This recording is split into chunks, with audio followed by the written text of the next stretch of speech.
Perkenalkan nama saya Siti Nurlaya Kolbiselsia. Saya dari kelas 3B non-reguler, nomor NPM 7420120170. Saya di sini akan mereview pertemuan ke-7 dari mata kuliah Hukum Pidana Lanjutan dengan dosen yang saya hormati, Ibu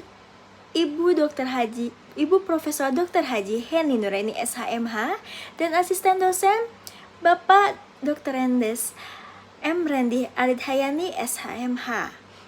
Lanjut saja, untuk review pertemuan ke-7, saya di sini akan membahas masih bab 3 tentang perbarengan atau gabungan tindak pidana part kedua. Yang selanjutnya, pengaturan perbarengan atau gabungan tindak pidana diatur dalam buku KUHP bab 4 pasal 63 sampai dengan 71. Yang pertama, perbarengan peraturan atau konkursus idealis diatur dalam pasal 63 KUHP. Yang kedua, perbuatan berlanjut atau forgeset handling diatur dalam pasal 64 KUHP.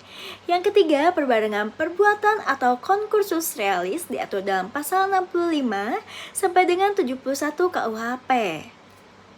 Konkursus idealis dan konkursus realis adalah bentuk konkursus murni, sedangkan perbuatan berlanjut atau forgeset handling adalah bentuk konkursus tidak murni. Selanjutnya, sistem pemidanaan sama dengan yang review ke-6 saya bahas, yaitu perbarengan peraturan konkursus ini menurut pasal 63 KUHP ayat 1, KUHP digunakan sistem aborsi, yaitu hanya dikenakan atau dijatuhkan pidana pokok terberat. Sistem pemidanaan seperti ini dinamakan aborsi murni atau hisapan murni, yaitu pidana yang terberat menghisap pidana yang ringan. Lanjut saja, perbuatan berlanjut atau forgeset handling menurut pasal 64 ayat 1 berlaku sistem aborsi, yaitu hanya dikenakan satu aturan pidana saja. Dan jika berbeda-beda dikenakan ketentuan yang memuat ancaman hukuman pidana pokok yang terberat. Pasal 64 ayat 2 merupakan aturan khusus dalam pemalsuan dan perusakan mata uang. Pasal 64 ayat 3 merupakan ketentuan khusus dalam hal kejahatan ringan yang merupakan perbuatan berlanjut.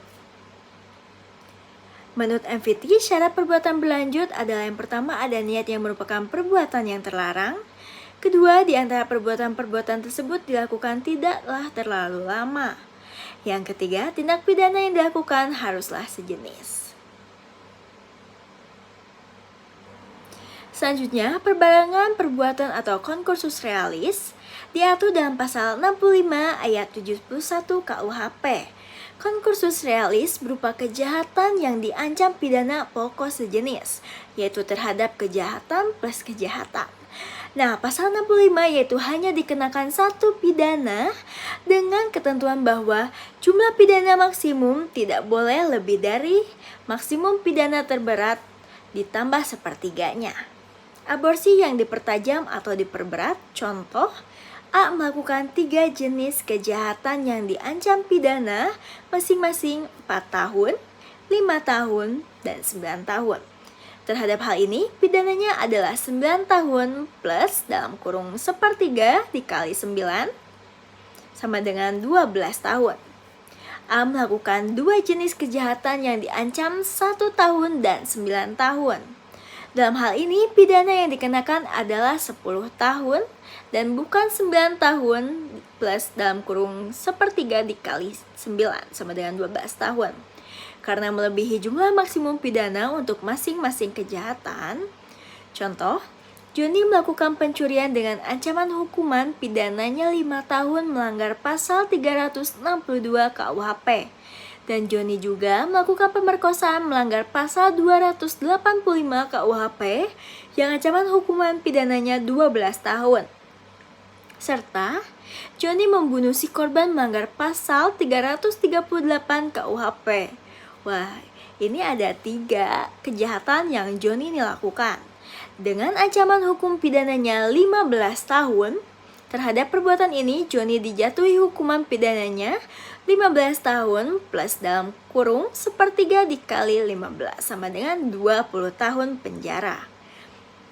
Jadi, Johnny dijatuhi hukuman 20 tahun penjara. Sekian review pertemuan saya. Mohon maaf apabila masih banyak kekurangan karena saya masih belajar. Terima kasih. Wassalamualaikum warahmatullahi wabarakatuh.